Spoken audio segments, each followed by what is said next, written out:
कल government of India की guidelines जारी हुई और मध्य प्रदेश सरकार के भी निर्देश जारी हुए। उसके तहत देवास में अब केवल देवास नगरीय क्षेत्र रेड जोन में माना गया है। आपको ये भी जानकारी होगी कि ऑरेंज जोन हमारे प्रदेश में कहीं नहीं है, अब रेड जोन और ग्रीन जोन है। तो हम लोगों के लिए राहत की बात यह है कि नगरीय क्षेत्र देवास को छोड़कर शेष पूरा जिला हमारा ग्रीन जोन में है। जो शासन के निर्देश आए हैं उन निर्देशों के अनुरूप हम आदेश जारी कर रहे हैं। उसमें जैसा कि पुराने आदेशों में हमने जिक्र किया है कि कई तरह की एक्टिविटीज़ हैं जो पूरी तरह से प्रतिबंधित हैं। जैसे कंटेनमेंट एरिया किसी भी क्षेत्र में हो, चाहे वो ग्रीन जोन में हो या वहाँ सभी तरह की गतिविधियाँ पूर्णतः प्रोहिबिटेड रहेंगी, निषिद्ध रहेंगी, प्रतिबंधित रहेंगी।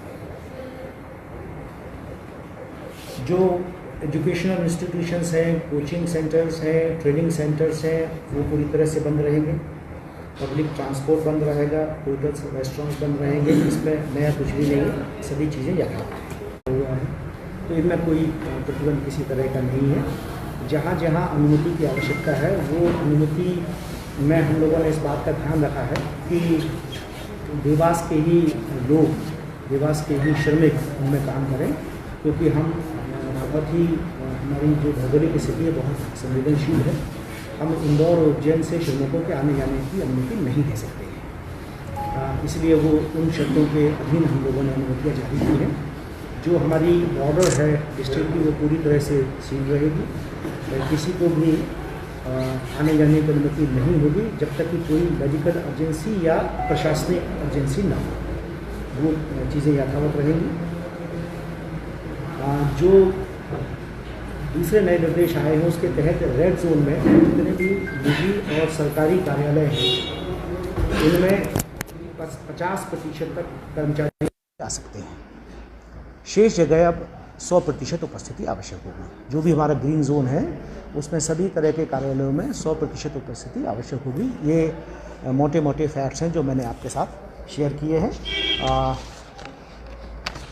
जैसा आप सबको जानकारी है कि देवास में पिछले एक हफ्ते में हमने सैम्पलिंग बहुत बड़े पैमाने पर की है। आपको ये भी बताना चाहूँगा कि हमारे यहाँ ICMR की सर्वे टीम भी आई हुई थी। इसने भी अपना पूरा सर्वे किया है। 10 विभिन्न स्थानों पर, जो स्थान गवर्नमेंट ऑफ इंडिया द्वारा चयनित किए गए थे, वहाँ से 400 सैंपल्स उन्होंने लेकर भेजे हैं। ये स्थान गवर्नमेंट ऑफ इंडिया के स्तर पर ही तय हुए, हमारे स्तर पर तय नहीं हुए। तो उसका उद्देश्य ये है, पर्पज़ ये है कि अलग अलग क्षेत्रों से सैंपलिंग करके भेजें और ये देखें कि रिपोर्ट्स में कम्युनिटी स्प्रेड तो नहीं है कोरोना का। इस आशय से वो सैंपल्स हमने भेजे हैं। दूसरा, हमारे यहाँ भोपाल से माननीय मुख्यमंत्री जी के निर्देश पर एक टीम आई थी। उसने भी कंटेनमेंट एरिया में इंटेंसिव सर्वे के निर्देश दिए थे। वो सर्वे हमारा पूरा हो चुका है।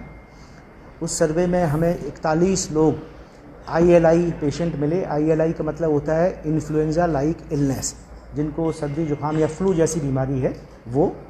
और उसके अलावा 774 हमें कोमॉर्बिडिटीज़ के पेशेंट मिले।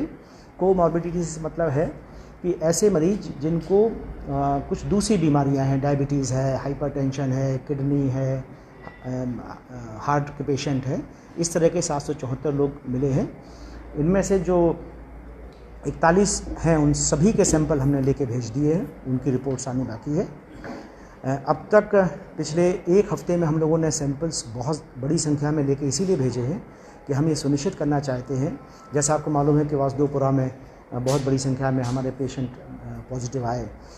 तो कहीं दूसरे क्षेत्र ऐसे तो नहीं है कि जहाँ इस तरह का संक्रमण हो सकता है। कुल 1320 सैंपल्स हमने आज तक भेजे हैं। उसमें से 1205 की हमें रिपोर्ट आ गई है, 115 की रिपोर्ट आनी शेष है। और सबसे अच्छी बात यह है कि हमारा जो रिकवरी रेट है वो बहुत अच्छा हो गया। हमारे 27 पेशेंट स्वस्थ होकर घर लौट चुके हैं। अब हमारे एक्टिव पेशेंट्स की संख्या केवल 28 है। There is a lot of confusion yesterday. बहुत सारे शॉप्स खुल गए थे जो नहीं खुलना था। नॉन एसेंशियल कमोडिटीज़ के जैसे क्लॉथ स्टोर्स भी खुल गए थे, सुपरमार्केट्स, जो नॉन एसेंशियल कमोडिटीज़ में आते हैं वो भी they were open yesterday. So I want to make it very clear, Dewas जो पूरा एरिया है उसमें नगर निगम एरिया को छोड़ के बाकी सब we have got into a green zone. It's a safe zone. The only area which is a threat, which is still in red zone, is the Nagar Nigam, मतलब city जो है, it is still in red zone. So whatever we were doing पहले city में पिछले 2-3 lockdowns में हमने जो किया है, it will remain as it is. हमारे जो लॉकडाउन के पॉइंट्स, बॉर्डर सीलिंग के पॉइंट्स जो हैं, we have 19 border sealing points पूरे डिस्ट्रिक्ट से, 4 डिस्ट्रिक्ट्स के साथ, इंदौर उज्जैन के साथ जो बॉर्डर सीलिंग है, एंड अपने दूसरे डिस्ट्रिक्ट्स के साथ जो हरदा से जो बॉर्डर सीलिंग है और शाहजहाँपुर के साथ जो बॉर्डर सीलिंग है, that will continue as it is.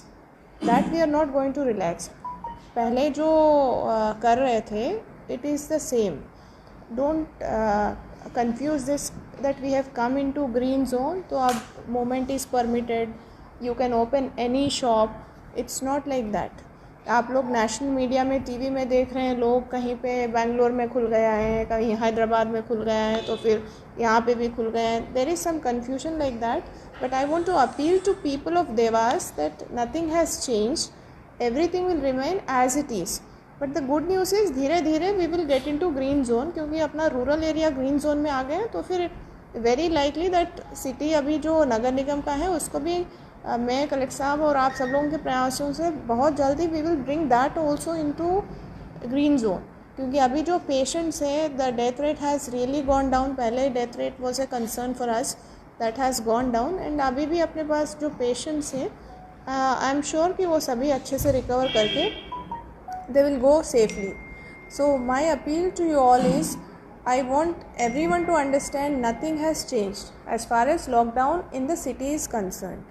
Rural में there are some relaxations, and पहले भी rural में there were more relaxations than the city. Especially industries को लेके और कुछ shops को लेके there were more relaxations, and that will continue as it is.